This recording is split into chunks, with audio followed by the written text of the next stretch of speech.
అందరికీ నమస్కారం. అందరూ ఎలా ఉన్నారు? బాగున్నారా? నేను బాగున్నాను. ఎలా జరుగుతుంది మీ కాంపిటేటివ్ ఎగ్జామ్ ప్రిపరేషన్? బాగా చదువుతున్నారా? డిఎస్సికి కానీ, గ్రూప్ 1కి కానీ, గ్రూప్ 2కి మరియు సివిల్స్కి ప్రిపేర్ అయ్యే వాళ్ళు బాగా ప్రిపేర్ అవ్వండి. అదేవిధంగా మన పేజ్ని ఫస్ట్ టైం చూస్తున్న వాళ్ళు సబ్స్క్రైబ్ చేసుకోండి. సబ్స్క్రైబ్ చేసుకుంటే మీకు నోటిఫికేషన్ వస్తుంది. మన పేజ్లో డైలీ కరెంట్ అఫైర్స్ అప్డేట్స్ ఉంటాయి. అన్ని కాంపిటేటివ్ ఎగ్జామ్కి కరెంట్ అఫైర్స్ అనేది చాలా ముఖ్యమైనది కాబట్టి మన పేజ్ని సబ్స్క్రైబ్ చేసుకోండి. ఓకేనా? మార్చి 3 ఈ రోజుకు సంబంధించిన కరెంట్ అఫైర్స్ చూద్దాం. జాబిల్లిపై అడుగుపెట్టిన బ్లూ గోస్ట్. జాబిల్లిపై అడుగుపెట్టిన బ్లూ గోస్ట్. సాఫీగా దిగిన తొలి ప్రైవేట్ ల్యాండర్ ఇది. తొలి ప్రైవేట్ ల్యాండర్, చంద్రుని మీద దిగిన తొలి ప్రైవేట్ ల్యాండర్ ఈ బ్లూ గోస్ట్. దీన్ని అమెరికా ప్రయోగించింది. అమెరికాకు చెందిన ఒక ప్రైవేట్ ల్యాండర్ చంద్రునిపై విజయవంతంగా కాలు మోపింది. దాని పేరు బ్లూ గోస్ట్. ఫైర్లీ ఏరోస్పేస్ సంస్థకు చెందిన బ్లూ గోస్ట్ వ్యోమనౌక ఈ ఘనత సాధించింది. ఫైర్లీ ఏరోస్పేస్ సంస్థకు చెందిన బ్లూ గోస్ట్ వ్యోమనౌక చందమామపై కూలిపోకుండా, పక్కకి పడిపోకుండా సరైన స్థితిలో వ్యోమ నౌకను దింపిన తొలి ప్రైవేట్ సంస్థగా ఇది చరిత్ర సృష్టించింది.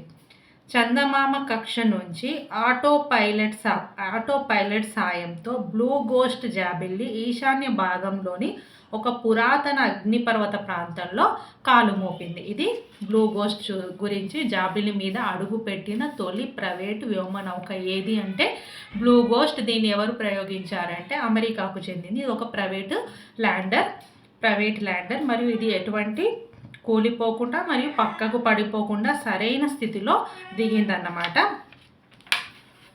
నెక్స్ట్, కేవలం 5 రూపాయలకే శాశ్వత విద్యుత్ కనెక్షను మంజూరు చేస్తామని మధ్యప్రదేశ్ సీఎం మోహన్ యాదవ్ ప్రకటన చేశారు. కేవలం 5 రూపాయలకే రైతులకు విద్యుత్ కనెక్షన్ ఇప్పిస్తామని ఈ మధ్యకాలంలో ఎవరు ప్రకటన చేశారు? ఏ రాష్ట్రం అంటే Madhya Pradesh CM Mohan Yadav.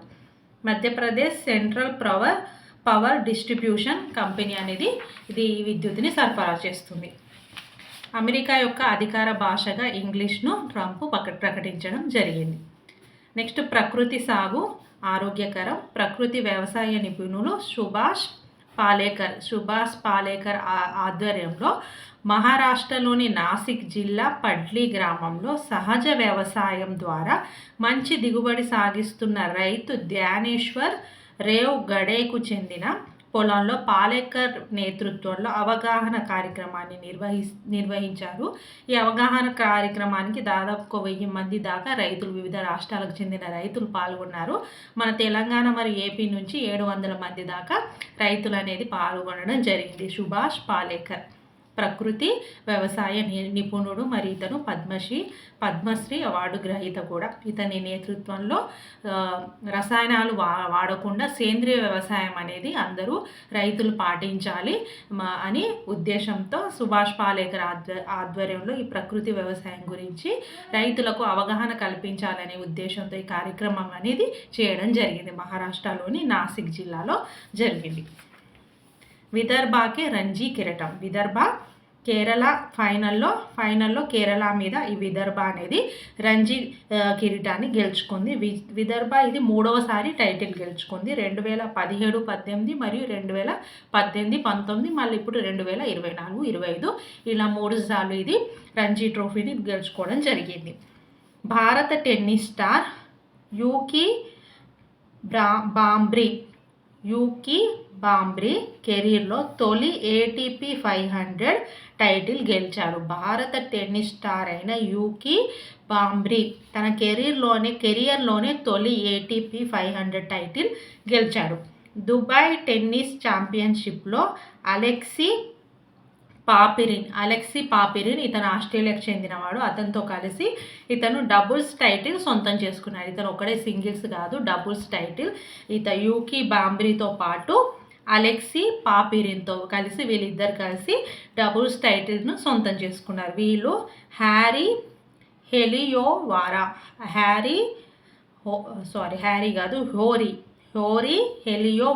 Finland henry ప్యాటెన్ England. వీళ్ళిద్దరూ గెలవడం జరిగింది. ఈ విధంగా వీళ్ళు రంజీ ట్రోఫీని గెలుచుకోవడం జరిగింది విదర్భ గెలుచుకోవడం జరిగింది. నెక్స్ట్ నవతరానికి ఆదర్శప్రాయుడు దుద్దిల్ల శ్రీపాదరావు జీవన సాఫల్య పురస్కారాన్ని గోవింద హరి అనే అతనికి అందించడం జరిగింది. దుద్దిల్ల శ్రీపాదరావు జయంతి 88వ జయంతిని రవీంద్ర భారతిలో నిర్వహించారు. ఈ సందర్భంగా దుద్దిల్ల శ్రీపాదరావు యొక్క జీవన సాఫల్య పురస్కారాన్ని గోవింద హరికి ఇవ్వడం జరిగింది. విఐటి చెన్నైలో వైబ్రెన్స్ 2025 పేరిట 4 రోజులు వార్షిక విఐటి అనేది మనకు చెన్నైలో ఉంది. అక్కడ 4 రోజుల పాటు వార్షిక సాంస్కృతిక వేడుకలు అనేవి జరగడం జరిగింది. అందులో మన నాగ చైతన్య హీరో ముఖ్య అతిథిగా పాల్గొనడం జరిగింది. వైబ్రెంట్ 2025.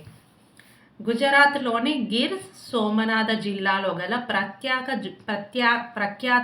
జ్యోతిర్లింగ క్షేత్రం సోమనాథ దేవాలయాన్ని మోడీ గుజరాత్లోని గిర్ సోమనాథ్ జిల్లాలోని ప్రఖ్యాత జ్యోతిర్లింగ క్షేత్రమైన సోమనాథ దేవాలయం. ఈ సోమనాథ దేవాలయము ఎక్కడ ఉందని కూడా మనం అడగవచ్చు.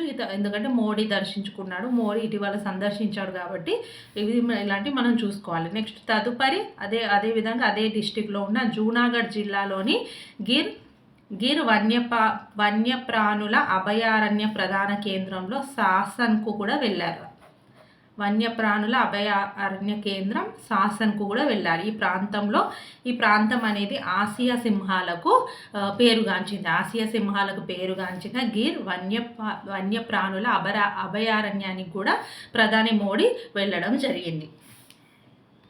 మార్చి 2ను ప్రపంచ వన్యప్రాణి దినోత్సవం సందర్భంగా మార్చి 2 ఇది నిన్న వెళ్ళాడు కదా, ప్రపంచ వన్యప్రాణి దినోత్సవం. మార్చి 2 యొక్క ప్రాముఖ్యత ఏమిటి అంటే ప్రపంచ వన్యప్రాణి దినోత్సవం కాబట్టి గిర్ వన్యప్రాణుల అభయారణ్యానికి మోడీ వెళ్ళి సందర్శించడం జరిగింది. అదేవిధంగా శాసన్లో జరిగే national board for wild life సమావేశానికి అధ్యక్షత వహించాడు. National board for wild life ఈ సమావేశానికి మోడీ అధ్యక్షత వహించాడు మరియు అక్కడ గిర్ వన్యప్రాణుల అభయారణ్యాన్ని సందర్శించాడు. అభయారణ్యం దేనికి ఫేమస్ అంటే ఆసియా పులులకు ఇది ప్రసిద్ధి చెందింది. అదేవిధంగా అక్కడ ప్రఖ్యాత జ్యోతిర్లింగ క్షేత్రమైన సోమనాథ దేవాలయాన్ని కూడా దర్శించడం జరిగింది. ఇవన్నీ గుజరాత్కు సంబంధించినవి. అదేవిధంగా మారుతున్న వాతావరణ పరిస్థితుల్లో సౌర ఫలకాల నుంచి గరిష్టంగా విద్యుత్ని సంగ్రహించేలా కొత్త సాంకేతికతను NIT రూర్కెలా శాస్త్రవేత్తలు అభివృద్ధి చేశారు. దీనిపై వీళ్ళు పేటెంట్ కూడా పొందారు.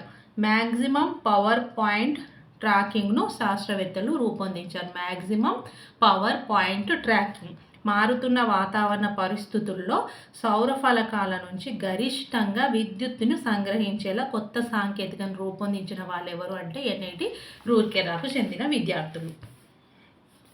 ఇది ఈరోజు మార్చి 3కు సంబంధించిన కరెంట్ అఫైర్స్. అదేవిధంగా మనకు కొన్ని కరెంట్ అఫైర్స్ బిట్స్ రూపంలో ఒక 30 బిట్స్ రూపంలో కూడా ఇవ్వడం జరిగింది. ప్రతిభా పేపర్లో ఇచ్చారు. అవి కూడా మీరు ఒకసారి చెక్ చేయండి. అందులో కూడా కొన్ని కొత్త విషయాలు ఉన్నాయి.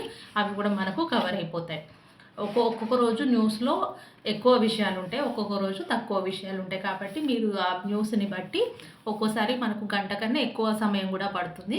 న్యూస్ పేపర్ ఖచ్చితంగా గంట సేపే చదవాలని లేదు, గంట కన్నా ఎక్కువ సమయం కూడా అందులో ఉన్న న్యూస్ని బట్టి మనకు పడుతూ ఉంటుంది. ఈరోజు కొన్ని తక్కువ విషయాలే ఉన్నాయి కాబట్టి మన కరెంట్ అఫైర్స్ అనేది తొందరగా అయిపోయింది. ఓకేనా? Thank you for watching.